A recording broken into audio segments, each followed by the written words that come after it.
They can say, they see as if they don't see. As stable, as if unstable, the six senses come into contact with the six dusts of the external world, with their intimate heart. Not the slightest contamination. This kind of concentration is called the great auspicious concentration.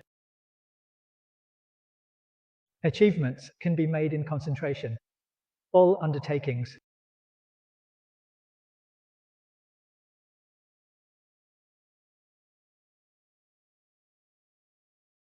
Meditation. There's another term. In Sanskrit, it's called samadhi. Samadhi is the foundation. This great accumulation, the ancient sages praised. Three aspects of broad vision.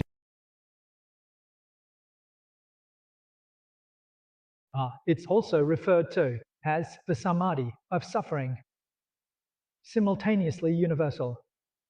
Equality means equal. All dharmas. Buddhas and bodhisattvas have already realized. Followed. All dharmas, not only are they equal in principle and nature, but, truly speaking, they are also equal in practice and application. This state is very profound. Today, we are telling you in terms of etiquette and nature, we nod in agreement. But when it comes to practical and applied equality, we disagree. How can it be equal when the 5 fingers are of different lengths? Everyone's height is different. Their faces are different. How can it be equal? We now understand that the marketplace is equal and the Western Pure Land is equal. Born into the Pure Land, everyone is the same height. Their appearance is exactly the same. There are definitely no differences, as stated in the Infinite Life Sutra, right? Everyone's appearance is the same as Amitabha Buddha. The Western world is called the world of equality. In today's world, when we talk about equality, it's hard for everyone to accept, but in reality, it is still equal. We haven't noticed. How can we say it's equal? What is said in business is not as profound as what is often said, that all forms are illusory. It seems illusory. If illusions are still illusions, then isn't illusion equal to illusion? But how is it not equal? All conditioned phenomena are like dreams, illusions, bubbles, and shadows. All laws are like dreams. And if they are like dreams, then they are equal, right? So it's said that true karma is equal. So, equality, entering the realm of equality, you first need to be calm. In all laws, you absolutely won't have any thoughts or intentions. There is definitely no good path. Definitely no distinctions or separations. Why is that? Because you know that all laws are unattainable. You know that all phenomena have no substance. This is the fact. Now, scientists are gradually proving it. Gradually, they are discovering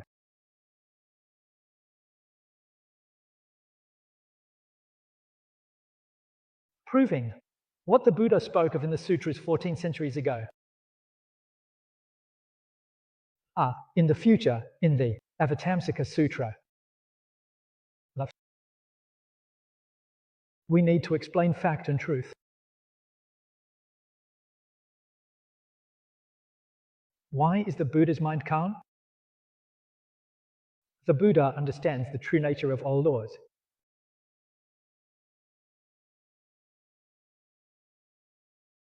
So, although tears transform into water, a random saying remains as it is, as if unmoved. Truly speaking, without speaking, and speaking by not speaking.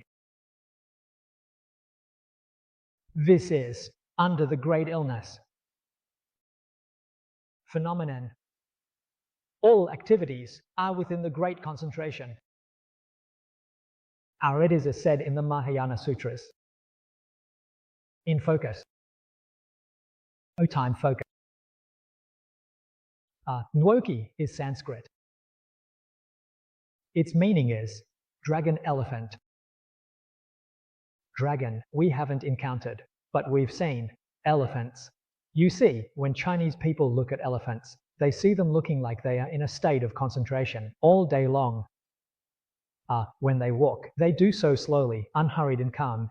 Their demeanor seems as if they are in concentration. So this is used as a metaphor. A metaphor for the life of Buddhas and Bodhisattvas concentrated.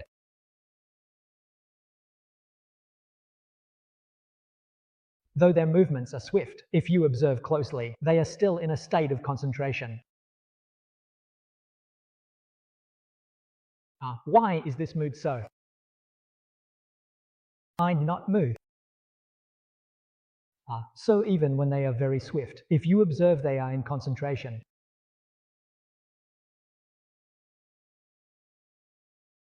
Here, auspicious focus. According to our encounter, this sutra says it is about reciting Buddha's name for 3 years. As mentioned by Ananda at the beginning. It matches throughout. It talks about reciting Buddha's name 300 times.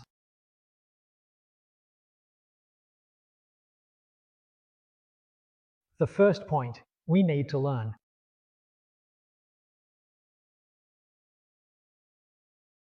How should we put it? To be honest, see through the direction. Let go and the mind will settle. I tell you, you need to let go of everything. Why should we let go? Because everything is an illusion. Nothing is real. Not only should we let go of all worldly laws, letting go means absolutely not keeping it in your heart. If you keep it in your heart, it's wrong, isn't it? Then you're just an ordinary person. If you keep it in your heart, you'll have burdens. You'll have attachments, worries, and troubles. You need to know that all these things are illusions. None of them are real. You say you truly can't let go of the illusions. What if you were to die now? You hold on or let go. That's why Master Yingguang often reminded us to always keep the word of death in mind. You let go of everything, everything is let go. What is there to think about?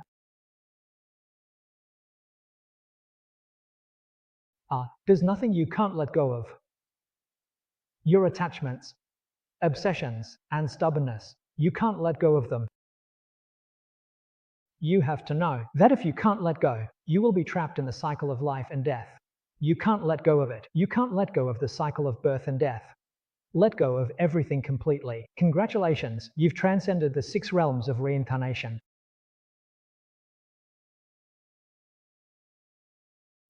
To be honest, it's that simple. It depends on whether you are willing to do it. Not only worldly matters need direction. Buddhism also needs direction. Doesn't the Diamond Sutra say it well? Even the teachings are to be let go of, let alone non-teachings. That teaching refers to Buddhist teachings. This is what Buddhism teaches us. Buddhist teachings also need to be let go of. Why is that? Where are the Buddhist teachings?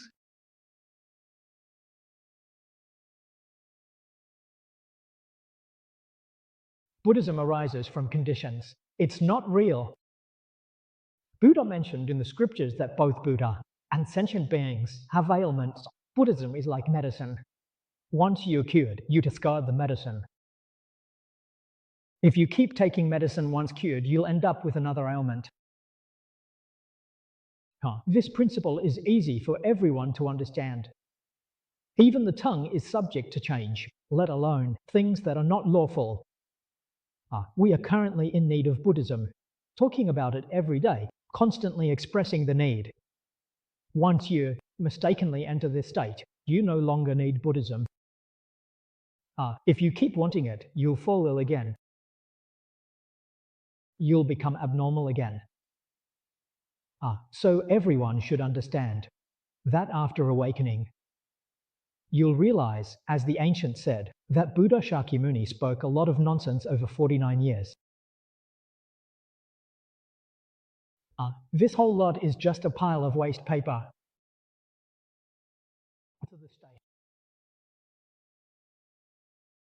Sometimes it's more useful for something to be useless.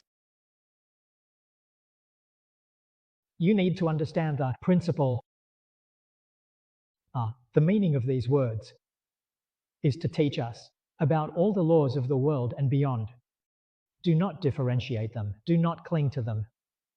Then you can use them freely. Punishment's not useless. It's useful. You live very freely, very happily. No worries, no troubles, no attachments, no delusions. See how joyful that is.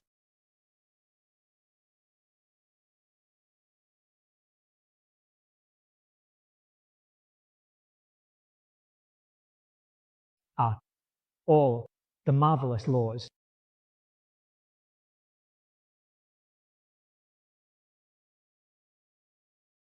It's really strange. Special means unique.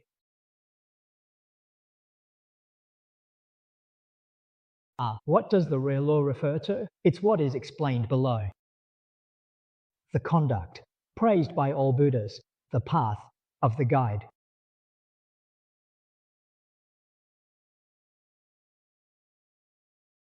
The deepest path.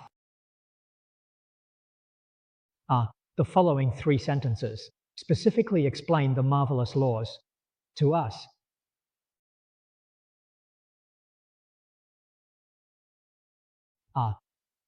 These are all things we should learn.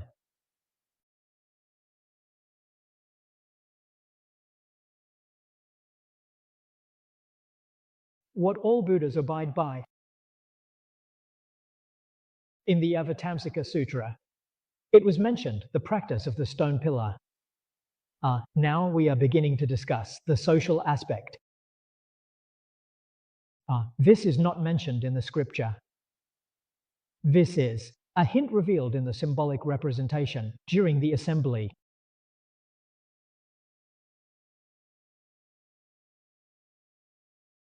Buddhists, you need to know where the blessings reside. To practice what the Buddha practices.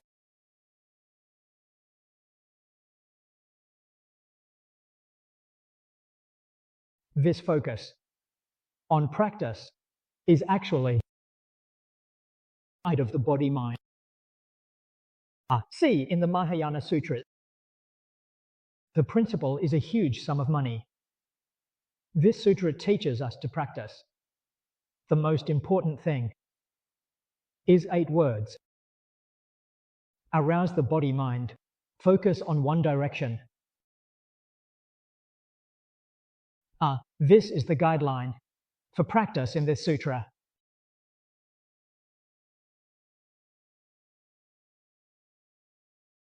The 8 words together. Original practice. Original correctness. Leaning to one side won't do. If you only focus on arousing the body-mind without a single-minded dedication, it won't work. A single-minded dedication without the body-mind also cannot lead to rebirth. So arousing the body-mind and single-minded focus need to be combined. Then you will be reborn in the Pure Land. Body-mind. When you look at the sutras and treatises together, the meaning becomes very clear. Mentioned in Contemplation Sutra. Utmost sincerity, body and mind, dedication and aspiration nature. This is the body-mind. Treatise on the awakening of faith. Practicing compassion. Looking at the later stages of the sutras and treatises, practicing means utmost sincerity. This mind, sincere to the core. True sincerity is having not a deluded thought. Mind is truly sincere.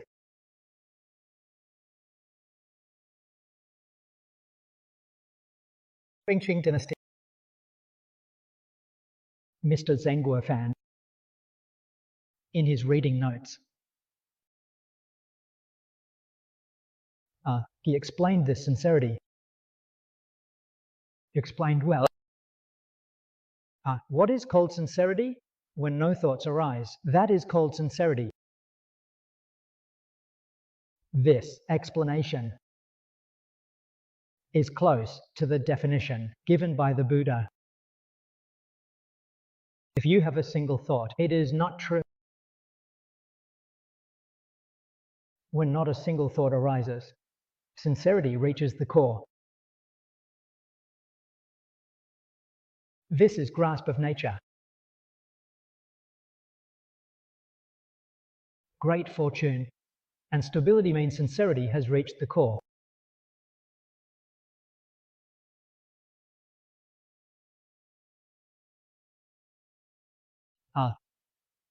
It is implemented in the blessings written. Therefore, the utmost sincerity in the body-mind is where the Buddha resides. Body and mind, the happiness that is practiced. The virtues of body and mind tell us. This is what texts say about wise one. Immortals are fond of mountains and virtues.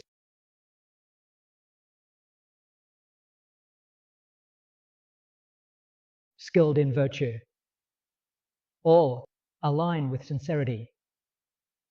This is what is truly called divine. Fondness for goodness and virtue, that good root and good virtue. It is not aligned with sincerity. That is false, not true. Therefore, Master Shanda said, everything is done from a true heart.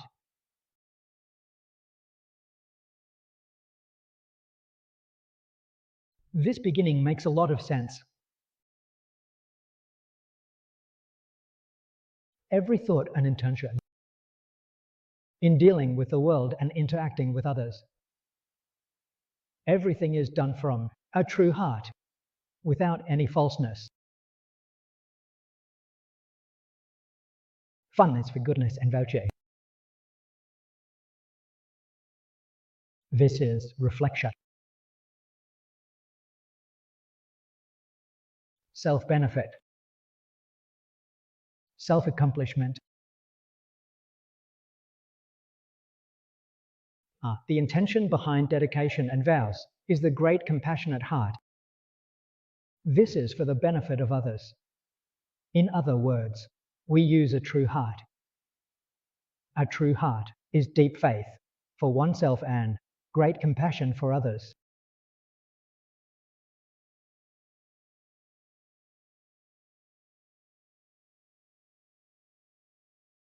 This true heart towards others is the intention behind dedication and vows. What is discussed here is the deepest path. This place talks about three phrases: what all Buddhas have achieved. This is nature. The journey of a mentor is profound. The deepest path is the great compassion. Dedicate and make vows now. Every thought and action is for the benefit of all beings.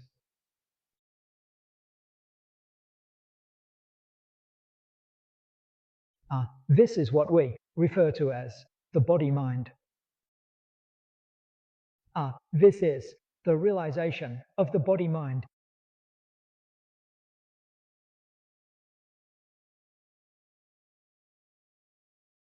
If we talk about the four aspects, we must all learn with dedication.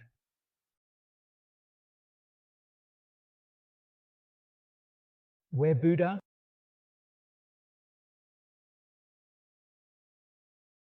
sincerity of Buddha. Sincerity, that is Amitabha Buddha.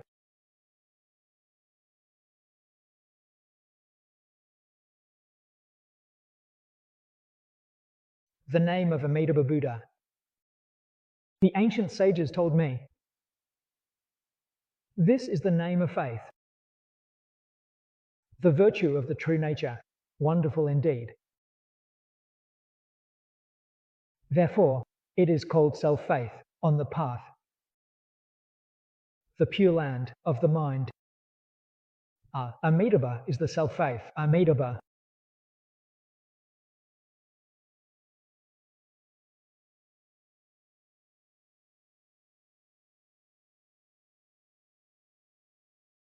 Having Amitabha Buddha in the heart is where all Buddhas reside.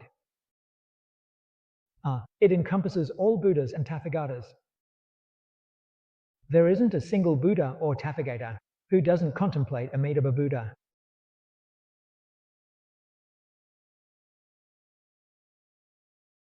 When I mention contemplation, don't misunderstand. It doesn't necessarily mean reciting aloud. Reciting with the mouth doesn't count as true contemplation. What does contemplation mean? Heart is aligned. Take a look at the name Amitabha. Buddha, it's in Sanskrit, entirely in Sanskrit. Its meaning is infinite awareness. Translated into Chinese, wow, Amitabha translates to infinite Buddha. Think about this awareness. Which Buddha isn't in harmony with infinite awareness?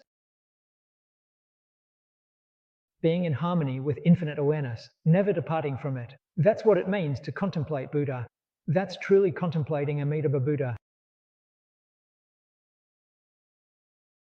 You need to understand this principle. When hearing all Buddhas contemplate Amitabha Buddha, you might think they don't contemplate Amitabha Buddha. I've never heard of my Buddha contemplating Amitabha Buddha. Once you understand the etiquette, you'll realize that all Buddhas truly do contemplate Amitabha Buddha. I've never seen it before.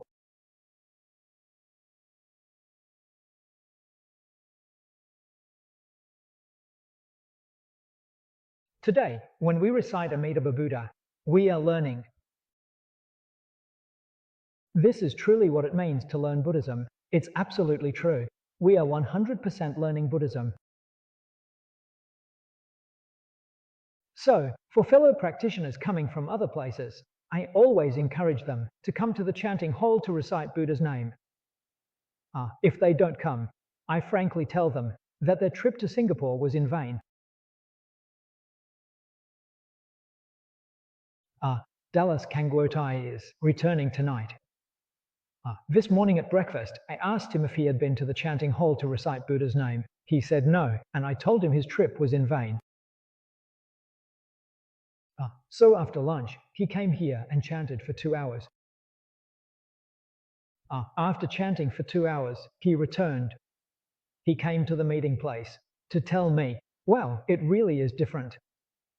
He wants to learn when he goes back, but I honestly told him it's not something you can easily learn. He said, I really use the chanting machine, doctor, but it just doesn't work. The chanting machine is useless. The sound follows you exactly. Even the actions are the same here. Or are they different? So where exactly is the difference? I explained it to him clearly. The magnetic field is different. This is Trey. Why say that the magnetic field is different? In our place, the people who chant, Buddhas and Bodhisattvas chant. Where you are, you can't find Buddhas, Bodhisattvas, or classic Buddha. That's the difference. So here you say, as long as you calm your mind, and when you chant with a peaceful mind, don't let your thoughts wander. When you chant inside, you will feel something. I tell you, it's useless unless you experience it yourself. This is something you can't achieve in other chanting halls.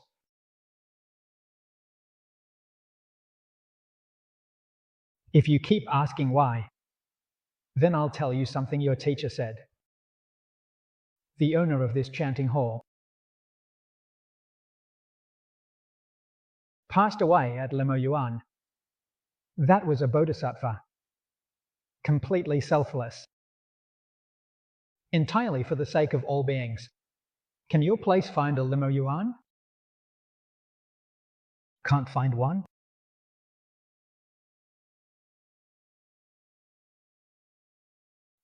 This bodhisattva is rare in the world.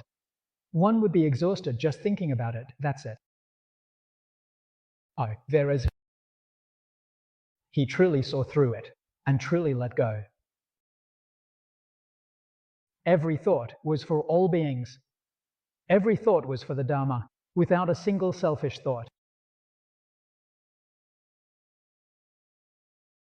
Therefore, establishing a place of practice moved the Buddhas and Bodhisattvas to bless it. This aligns with the Buddha's heart, the Buddha's wishes, and the Buddha's form. That's the reason.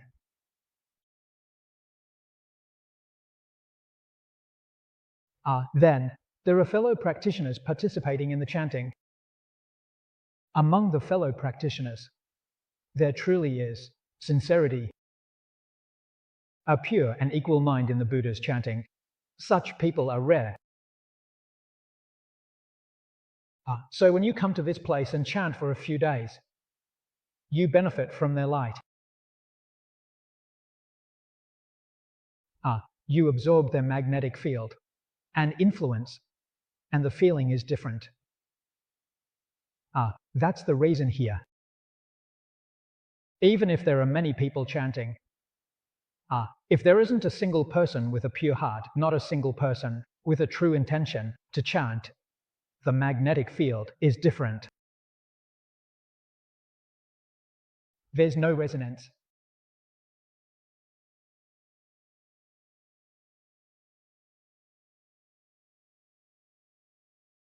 So I have a very clear understanding of the chanting hall. Buddhas and Bodhisattvas are present, and Dharma protectors are there too. And there will be many occurrences of queuing.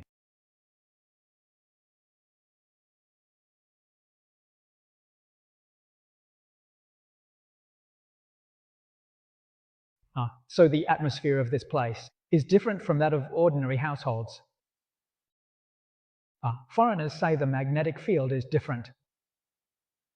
The atmosphere is indeed different. I hope you can feel it here. The longer you can spend chanting in this hall, the better. This is a rare opportunity in one's lifetime.